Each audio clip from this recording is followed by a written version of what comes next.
It's no secret that I am not a fan of allies, because I feel like every time allies open their mouth to try to speak up for their community that they care about so much, they make themselves look absolutely stupid and ruin the reputation of the group that they claim to care about so much. But today might be one of those weird days where I am on the side of the allies, because as I'm looking at everything to make this video, I don't see how I could possibly be against what the allies are fighting against. If you don't know, Seattle, Washington is a very weird place. There's this disgusting team that cheated in the Super Bowl to beat my Denver Broncos, but that's besides the point. They have rules and laws put in place for individuals who want to be nude, show all that skin that they got developed all in their body, to where you can be nude as long as you're not being a nuisance to other people who don't want to see any of that. And there's this nude beach that a lot of people go to frolic and flap and slap and have all their meat out dangling for everybody to see, and it's been a thing for years.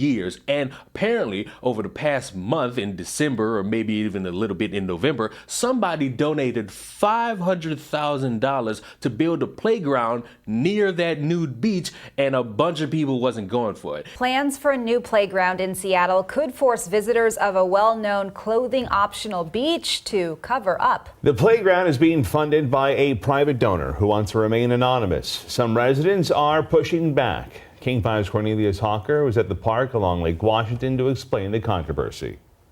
Nicholas Panikas, first thought was it was kind of inappropriate just because it's historically like a queer nude beach, is saying what many are thinking about Seattle Parks' plan to build a kids' play area at Denny Blaine Park. I don't know who thought it was a good idea to say, I'm going to put a kids' park at a nude beach. That just, on paper, is not great. For decades, people, a lot of them from the LGBTQ+ community, have come to this park to sunbathe nude with their friends and chosen family. The plan for a kids area would more than likely change that. What it's going to do is it's going to push out the queer community, and then we're going to have one less place for people to gather and be around everybody. Denny Blaine Park is a great spot. I've been going there for the last 8-9 years. Sean Duff is another person who plans to protest. All peoples from all communities use this space. I meet people, I have straight coworkers that I go there with. It's just a good place for all of the community of Seattle. I asked the Parks Department about those concerns and got an email response back. It said the park was identified as needing a play area because the neighborhood doesn't have one within a 10 to 15-minute walk. Save Denny Blaine, a grassroots group, sent this letter to Councilmember Shama Sawant along with Seattle Parks and Rec. It offers suggestions on other parks where a play area could be built. There's also a change.org petition with more than 2,500 signatures against the plan. Nothing has been decided yet, but Nicholas says the time to speak up is now. We're here, we're queer, we're going to exist regardless. If we get pushed out of Denny Blaine, we'll find somewhere else, but that is a very special spot for us. And in my mind, I'm sitting here wondering, why is anybody even considering building a space for children near a nude beach? Now, the explanation was there is no play area in this given community, and they're trying to look for some spot so that kids could actually show up and be there and frolic and be outside and get some fresh air, so they're not consuming all this nonsense via a screen for 24 hours. And you would think, okay, cool, find a spot where it's kid friendly, where you could build a playground where kids could have fun. I would not expect it to be somewhere near a nude beach that's prominent with a bunch of people, I don't know, flapping all their meat around, because it's been there for years. And at time of recording, it was decided that they're not gonna make this here, and it was a victory for the queer people because they're here and they're queer and they want to freely slap their meat around naked at a beach whenever they want, away from children. They're not bothering children. They're not interacting with children. They're grown adults going to a beach and being themselves, being naked. It has always been a place for the weird and the wonderful.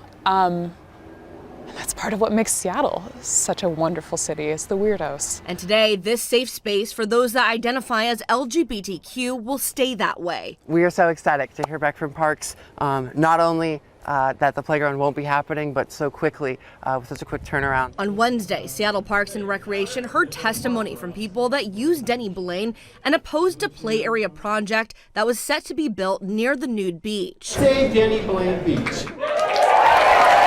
Seattle Parks has announced that project won't be going in, but questions still linger about the anonymous donor. I think it's just imperative to acknowledge the fact that one donor can influence our society and close a safe space at their whim by donating $500,000 is abhorrent. In a statement on its website, Park said it plans to meet with the LGBTQIA+ community to better understand the importance of the beach and hopes for future uses. I think really restored a lot of hope in the city that felt really crushed on the 16th when we heard about this news in the first place. But now Sophie Amity-Deb says she and others are working with Seattle Parks and the Parks Foundation to form a Friends of Denny Blaine group. Get the space designated as officially clothing optional beach, hopefully, as well as potentially recognizing its history as a queer safe space. While the work isn't over yet. I think this is going to be Denny Blaine's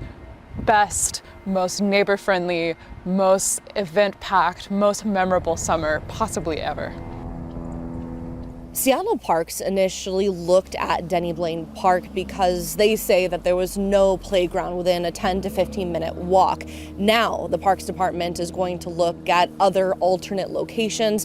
At this point, it's unclear whether the anonymous donor will still be putting forth that $500,000. And personally, I don't really see a problem with that. I don't really see the issue. Yes, for me, as somebody who really doesn't want to see other people's meat around, I would be a little bit on the obscene side, not looking in that direction. But hey, as long as nobody's slapping all their meat in front of me, I don't care, and it ain't really my issue. I take it as a little bit concerning that somebody planned it out to have a playground near this beach, because obviously that sets up a problem that everybody could see coming from a mile away. So why not look for various locations that are in this area that are open space and open field that you can build this playground? You're not building a store for children. You're not building this nice luxurious area so that kids could shop. You're building a playground. Put a slide, put a swing set, put a jungle gym, and call it a day. That's what everybody needs a little bit in their child development. An area where you could exist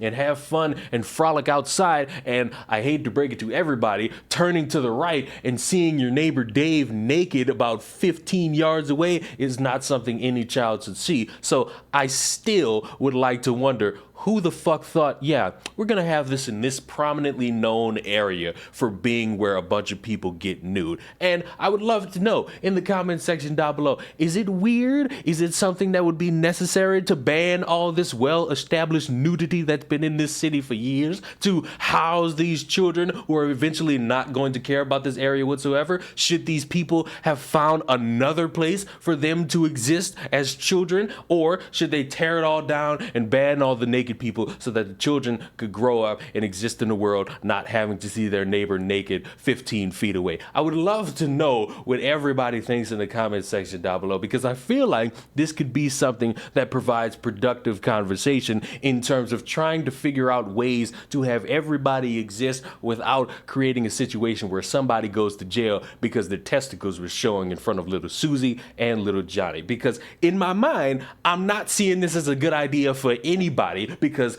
in my mind, I would think you would want to keep the naked people away from the children. But maybe I'm crazy. Subscribe to the channel. Let me know what you think about all this nudity around children in the comments down below. Be productive, and I will see you in the next one. Goodbye.